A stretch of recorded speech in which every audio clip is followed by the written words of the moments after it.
I'm pissed off. Lying is never the answer in order to help you get a sale. Let me explain. So currently, guys, if you guys don't know who I am, I'm Tommy. I preach that you can work with a good relationship with a dealership while still getting the best possible deal. I don't think dealerships are always the enemy.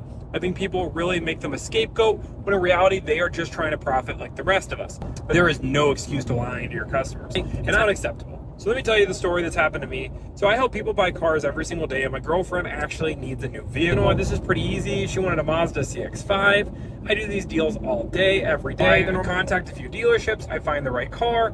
Everything is hunky-dory. I get a dealership that has a crazy advertised price on their website. Almost too good to be true, but it's like 2% off from what I would expect to negotiate. So it wasn't that crazy. So I go and talk to them and say, hey, I want 2% off of this advertised price. Can you do it? He said, yep. We get it all down in writing. Pen and paper, T-sheet, everything done. They ask me if I'm trading. I tell them probably not. You guys don't want my trade because honestly, I have too good of a deal. They say that's totally fine. And normally I do all remote signing. I highly recommend it. And the reason being is that dealerships can take advantage of you. And if you don't know what you're doing, it can be difficult when you're in the moment. But that being said, this is what I do for a living. So I don't really care to sign the paperwork in person or over the phone because I'm going to be there. So me and my girlfriend drive the hour and 20 minutes to Jacksonville. We set everything up and we get to the deal and they say, hey, we just need you to sign all the paperwork. So let me have you sign the proposal first. I said, okay, that's fine, whatever. And they show me the proposal and it's back to MSRP. To put this in comparison, the discount that we negotiated was over $4,000 off. Now on top of this, they had $2,000 of accessories. Now, I get these are the games you play, but I've already agreed to numbers.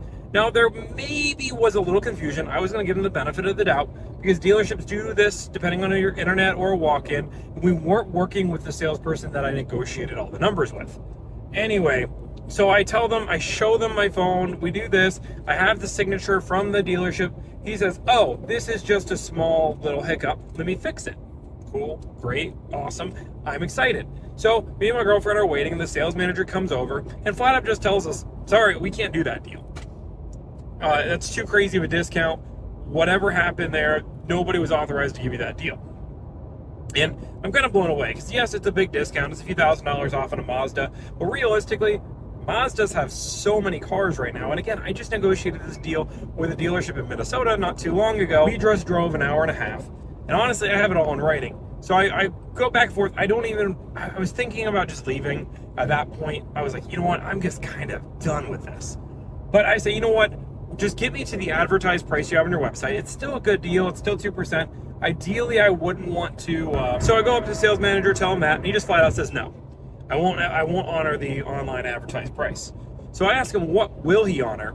And he said, I'll take the accessories off, the added on bullshit accessories, and I'll leave you at MSRP.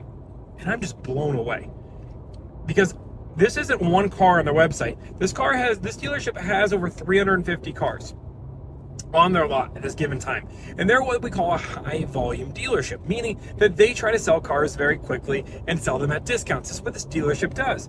So it blows my way. This is the best this guy will do. And so I'm like, wait, what? So you're saying this one car has a misadvertised price? He said, yep. Yeah, unfortunately, this car has a misadvertised. I'm sorry, I can't help you out. I said, okay. So then I just pick another car out and tell him, hey, you know what? Fine. I will buy this car.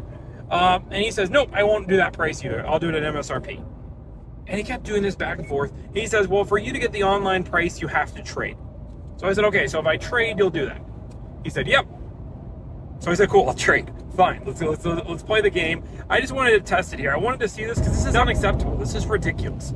So he goes, evaluates my trade. He's giving me $3,000 less than CarMax would have, which I knew CarMax gave me a stupid deal. I already told him this. And then when he gave me the T-sheet, it was a $1,500 off. So it wasn't even on the advertised online price anymore. And he still said, sorry, I can't do the online price. I was like, wait, what? You just what? So I again lied to get to the point where I'm at. And I said, dude, all I want you to do is get to the online advertised price. Tell me what I have to do to make that happen. Do I have to finance with you? Do I have to lease with you? I didn't even tell him what I was doing. And he said, I will not give you that advertised price. And again, I'm talking like I am now. I wasn't crazy. I understand. I'm not going to be super mad or Karen with these dealerships. And he says, you know what? the door's right there. If you guys don't want this deal, here's the keys to your trade. Have a nice day. Blew me away. That being said, it was a blessing in disguise. Let me explain why. The one car I didn't want my girlfriend to drive was a Lexus. Mainly because I knew that she'd fall in love with it, and I didn't want to have to spend the money on it, when in reality she liked the CX-5 just fine. So she was like, well, why don't we go drive the Lexus? We don't have a Lexus dealership in Ormond Beach. So anyway, we go drive the Lexus. They actually have an NX350 hybrid that somebody backed out of. If you don't know, it's a pretty hard car to get. Super nice car, redesigned. But I mean, so long story short, she drove it. She fell in love with it. She bought that. We ended up getting a pretty good deal on it. I did it exactly how I tell you guys not to do, but I mean, that's what it is. Sometimes these kind of deals happen, and this is such a rare car that normally there's a 6-month waiting period. We don't want to do that. So I'll send pictures, maybe, or put a video of the car that she bought. She loves it.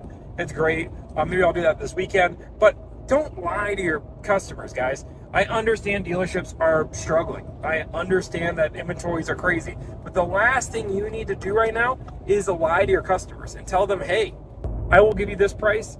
I will write this price down. I will get a sales manager to sign off on this price. And the second you show up, won't do it. You guys want to know more about dealership traps? And again, not every dealership is like this. I promise you, it's just some shitty dealerships. I'm not going to call out the dealership, so you guys want me to. I won't. I gave you some hints. I mean, I gave you the area and I gave you that. So if you want to figure it out, you certainly can. But I'm not going to call them out personally.